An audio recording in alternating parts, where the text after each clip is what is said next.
বন্ধুরা, দুর্দান্ত স্বাদের দই আলুর টিস্যু পরোটাগুলো শুধু একবার দেখুন। এক একটা পরোটার ভিতর টিস্যু পেপারের মতো পাতলা পাতলা অসংখ্য লেয়ার ও ফুলকো তৈরি হবে। খুব সহজভাবে অল্প উপকরণে মাত্র 10 মিনিটেই ঝটপট বানিয়ে নেওয়া যাবে। যে কোনো আইটেমের সাথে খেতে অসাধারণ লাগে। যেমন পাতলা অসংখ্য লেয়ার তৈরি হবে, তেমনি ভীষণ সফট, সারাদিন রেখে দিলেও শক্ত হয়ে যাবে না। বাড়িতে গেস্ট আসার কথা থাকলে এই দই আলুর পরোটা ট্রাই করতে পারেন, অনেক প্রশংসা পাবেন। পরোটা সঠিকভাবে বানানোর জন্য সম্পূর্ণ ভিডিও দেখতে থাকুন। রেসিপি ভালো লাগলে লাইক, শেয়ার, কমেন্ট ও সাবস্ক্রাইব করে পাশে থাকবেন। দেখে নেওয়া যাক আজকের রেসিপি। নমস্কার বন্ধুরা, আমি পাপড়ি পদ্মাবতী ফুড ক্রিয়েশনে আপনাদের সবাইকে স্বাগত। দই আলুর পরোটা তৈরি করার জন্য প্রথমেই আমি একটা জায়গা নিয়ে নিলাম। এরপর এখানে নিয়ে নিচ্ছি 1.5 কাপ ময়দা। তবে আপনারা চাইলে কিন্তু এখানে আটারও বানিয়ে নিতে পারেন, কোনো অসুবিধে নেই। এখন আমি দিয়ে দিচ্ছি স্বাদ মতো নুন, আর দিয়ে দেবো 1 চামচ গুঁড়ো করা চিনি। গুঁড়ো করা চিনি দিলে ময়দার সাথে একটু মেশাতে বেশি সুবিধে হয়, আমি এখানে গুঁড়ো করা চিনিটাই দিলাম। দেখুন, এরপরে খুব ভালো করে মিশিয়ে নিচ্ছি। আর এখানে ময়ান হিসাবে কোনো রকমের তেল, ঘি, বাটার কোনো কিছুই দেওয়ার প্রয়োজন হবে না। দেখুন, শুকনো ময়দার মধ্যে আমি কোনো রকমেরই তেলের ব্যবহার করলাম না। এখানে কোনো রকমেরই ময়ান দেওয়ার প্রয়োজন হবে না। এমনিতেই পরোটাগুলো যথেষ্ট নরম তুলতুলে তৈরি হবে, সারা দিন রেখে দিলেও কিন্তু শক্ত হয়ে যাবে না। দেখুন, নুন আর চিনি খুব ভালো করে আমি ময়দার সাথে মিশিয়ে নিলাম। এখন আমি এখানে দিয়ে দিচ্ছি 2 বড় টেবিল চামচ টক দই। এখানে আমি ফ্রেশ টক দই ব্যবহার করলাম। টক দই দেওয়ার পর দেখুন খুব ভালো করে আমি ময়দার সাথে মিশিয়ে নিচ্ছি। আর খুব ভালো করে মিশিয়ে নিতে হবে, যাতে সব জায়গায় খুব ভালো করে এটা মিশে যায়। দেখুন, খুব ভালো করে আমি এটা মিশিয়ে নিলাম। এখন একটা জায়গার মধ্যে আগে থেকে কিছুটা জল দেখুন রেখে দিয়েছি। আর একটা আলু ভালো করে পরিষ্কার করে খোসা ছাড়িয়ে ধুয়ে আমি রেডি করে নিয়েছি। এখন দেখুন, ছোট ছোট টুকরো করে দেখুন একদম জলের মধ্যে ফেলছি। অবশ্যই কিন্তু এভাবে একটা জল আগে থেকে রেডি করে রাখবেন, আর এই জলের ভিতরেই আলুগুলো কেটে কেটে রাখতে হবে। আর ছোট ছোট টুকরো করে কেটে নিলে বেশি সুবিধা হবে। দেখুন, আমি ছোট ছোট টুকরো করে আলু কেটে রেডি করে নিচ্ছি। এখানে আলু সেদ্ধ করার কোনো রকমেরই প্রয়োজন পড়বে না, দেখুন। আর এরপরে আমি খুব ভালো করে 2-3 বার জল পাল্টে পাল্টে এই টুকরো করা আলুগুলো ধুয়ে নেব। অবশ্যই কিন্তু 2-3 বার একটু জল পাল্টে ধুয়ে নেবেন। এরপরে একটা মিক্সি জার নিয়েছি। মিক্সি জারের ভিতরে দেখুন আমি আলুর টুকরোগুলো দিয়ে দিলাম। আর এরপরে এখানে কোনো রকম জল বা কোনো কিছু দেবার দরকার নেই। আমি দেখুন ঢাকনাটা বন্ধ করে ভালো করে পেস্ট বানিয়ে নেব। খুব ফাইন করে পেস্টটা বানাতে হবে, যাতে কোনো রকমের আলুর টুকরো না থেকে যায়। আর দেখুন, যেহেতু আমি জলের ভেতরেই কেটে আলু রেখেছিলাম আর ভালো করে ধুয়ে নিয়েছিলাম, দেখুন আলু কি সুন্দর সাদাই রয়েছে, কোনো রকমের লালচে হয়ে যায়নি। দেখুন, এরপরে আলুর পেস্টটা সম্পূর্ণটাই আমি এখানে দিয়ে দিলাম। আর এখন ভালো করে এই ময়দার সাথে মিশিয়ে নেব। প্রথমে এখানে জল দেওয়ার কোনো রকম প্রয়োজন পড়বে না, প্রথমে আগে এভাবে ভালো করে মিশিয়ে নিতে হবে। আর এই ময়দার ডোটা মাখার জন্য জলের পরিমাণটা কিন্তু খুবই কম লাগবে, যেহেতু এখানে দই ব্যবহার করেছি আর আলুর পেস্ট ব্যবহার করলাম। এখানে জলের পরিমাণটা কম লাগবে, একটু জল বুঝে ব্যবহার করতে হবে। আগে এভাবে ভালো করে মিশিয়ে নিতে হবে। দেখুন, আমি ভালো করে মিশিয়ে নিলাম। আর এরপরে আমি এখানে যে নর্মাল জল, ঘরের নর্মাল জল দিয়ে মেখে নেব।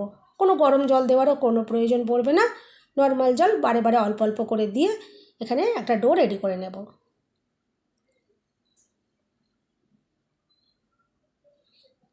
আর জলটা একবারেই আমি দিলাম না, বারে বারে একটু বুঝে ব্যবহার করলাম। দেখুন, এভাবে মোটামুটি একটা ডো রেডি করে নিলাম। এখন আমি এখানে দিয়ে দেবো 1 চামচ সাদা তেল। এখানে কিন্তু বেশি তেল দেওয়ার একদমই প্রয়োজন পড়বে না, 1 চামচ তেলেই কিন্তু যথেষ্ট। এরপরে খুব ভালো করে আমি মিনিট 5 সময় নিয়ে ময়দা মেখে নেব। ময়দা যত সুন্দর মাখা হবে পরোটাগুলো ততটাই সুন্দর তৈরি হবে। দেখুন, খুব ভালো করে আমি মেখে নিচ্ছি। ময়দা মাখার উপরে কিন্তু পরোটার কোয়ালিটি নির্ভর করবে। মাখাটা যদি সুন্দর হয় পরোটাগুলো দেখবেন খুবই সুন্দর তৈরি হবে। আমি এখানে মিডিয়াম করে দেখুন একটা ডো রেডি করে নিয়েছি। খুব শক্তও নয়, আবার কিন্তু খুব নরমও নয়। ডোটা মিডিয়াম করেই তৈরি করে নিতে হবে। দেখুন, মিডিয়াম করে রেডি করলাম। এখন এটা আমি চাপা দিয়ে রেখে দিচ্ছি রেস্টে মাত্র 10 মিনিটের জন্য। তবে আপনারা চাইলে একটু বেশি সময়ও রাখতে পারেন, 30 মিনিট মতনও রাখতে পারেন, কোনো অসুবিধে হবে না। দেখুন, আমি 10 মিনিট পর চাপাটা খুলে নিয়েছি। এখন অল্প একটু মেখে নিচ্ছি, এরপর আর বেশি মাখার কিন্তু প্রয়োজন পড়বে না। অল্প একটু মেখে নিলাম। এখন এখান থেকে লেচি তৈরি করে নিচ্ছি। আমি এখানে ছোট ছোট করে লেচিগুলো তৈরি করছি, খুব একটা বড় করছি না। নর্মাল যেরকম আমরা রুটি তৈরি করি তার থেকেও কিন্তু একটু ছোট করেই আমি লেচিগুলো তৈরি করলাম। পরোটা যখন তৈরি হবে অনেকটাই বড় বড় হয়ে যাবে। দেখুন একে একে লেচিগুলো সব রেডি করে নিয়েছি। আর প্রত্যেকটা লেচিকে এইভাবে হাতের তালু করে দেখুন এভাবে গোল গোল করে রেডি করে নিতে হবে, তাহলে পরোটাগুলো গোল গোল করে বেলতে পারা যাবে, বেলার সময় খুবই সুবিধে হবে। এরপর এখান থেকে একটা লেচি আমি নিয়ে নিলাম আর অল্প একটু গুঁড়ো ময়দা দিয়ে বেলে নেব। এখানে বড় করে আর পাতলা করে রুটির মতন বেলে নিতে হবে। যত পাতলা করে বেলতে পারা যাবে পরোটার লেয়ারগুলো ভেতরে ততটাই পাতলা পাতলা তৈরি হবে। দেখুন লেচিটা কতটা ছোট ছিল, কিন্তু আমি এইখানে দেখবেন অনেকটাই বড় সাইজের দেখুন বেলে নিয়েছি আর পাতলা করে বেলে নিয়েছি। এখন এখানে দিয়ে দিচ্ছি 1 চামচ সাদা তেল। সাদা তেল দিয়ে দেখুন ভালো করে এভাবে ভালো করে একটু মাখিয়ে দিলাম। আর নিয়েছি কর্নফ্লাওয়ার ওপর থেকে দেখুন একটু ছড়িয়ে দেবো, দিয়ে ভালো করে হাত দিয়ে মিশিয়ে দেবো এটা। আর হাতের কাছে যদি আপনাদের কর্নফ্লাওয়ার না থাকে, কর্নফ্লাওয়ারের পরিবর্তে আপনারা এখানে ময়দাও এভাবে দিয়ে একটু মিশিয়ে নিতে পারেন। এরপর দেখুন একটা ছুরি দিয়ে আমি রুটিটা 8টা টুকরো করে এইভাবে দেখুন কেটে নিচ্ছি। আমি আশা করছি আপনারা ভিডিও দেখে নিশ্চয়ই বুঝতে পারলেন। বন্ধুরা রেসিপি ভালো লাগলে একটা লাইক দিতে একদম ভুলবেন না। চ্যানেলটা সাবস্ক্রাইব করে আমার পাশে থাকার অনুরোধ রইল। বেল বাটন ক্লিক করে রাখবেন, আমি যখনই নতুন ভিডিও আপলোড করব সঙ্গে সঙ্গে নোটিফিকেশান সবার আগে আপনি পেয়ে যাবেন। এরপর দেখুন এক একটা টুকরোকে আমি এভাবে ভাঁজ করে নিচ্ছি। একটার উপর আরেকটা দেখুন টুকরো এভাবে দিয়ে দিচ্ছি। দিয়ে দেখুন এখানে লেচির মতন আবার একটা বানিয়ে নিতে হবে। আর হাত দিয়ে দেখুন এইভাবে করে আমি মুড়িয়ে মুড়িয়ে দিচ্ছি। আর উল্টো সাইডটা খুব ভালো করে মুখটা দেখুন এভাবে বন্ধ করে দিলাম। এইভাবে তৈরি করলে পরোটার মধ্যে অসংখ্য লেয়ার তৈরি হবে। দেখুন একটা লেচি আমি রেডি করে নিচ্ছি। এইভাবে সমস্ত লেচিগুলো আমি রেডি করে নেব। আর প্রথমে যে লেচিটা আমি রেডি করেছি সেই লেচিটা আমি প্রথমে বেলে নেব। বা চাইলে আপনারা এইভাবে লেচিগুলো করে নেওয়ার পরেও আবার 10 মিনিট একটু রেস্টে রেখে দিতে পারেন। দেখুন এরপর একটা লেচি আমি নিয়ে নিয়েছি। যে লেচিটা আমি প্রথমে তৈরি করেছিলাম সেই লেচিটাকে দেখুন আমি নিয়ে এবার বেলে নিলাম।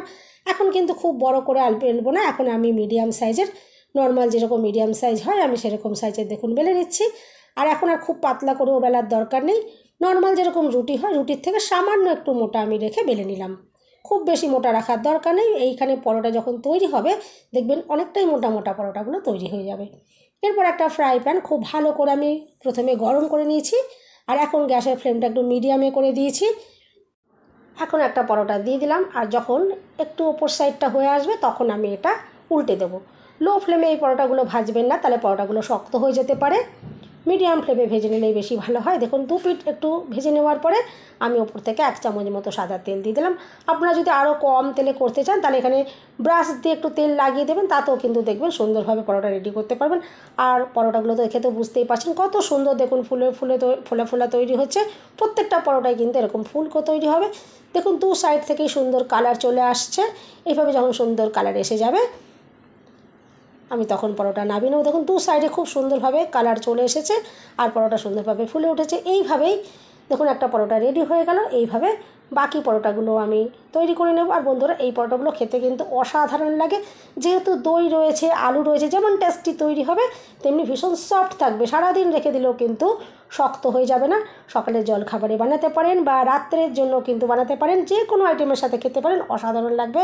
বাড়িতে গেস্ট আসা থাকলে কিন্তু এইভাবে আপনারা পরোটা রেডি করতে পারেন, অনেক কিন্তু প্রশংসা পাবেন। দেখুন এরপর পরোটা আমি একটু ভেঙে দেখাই যে পরোটা কতটা সফট তৈরি হয়েছে আর ভিতরে কত সুন্দর অসংখ্য পাতলা পাতলা একদম টিস্যু পেপারের মতো পাতলা পাতলা লেয়ারগুলো তৈরি হবে। দেখুন আমি আশা করছি আপনারা দেখে বুঝতেই পারবেন। দেখুন আমি একটু আপনাদের ভিতর দিকটা দেখাই।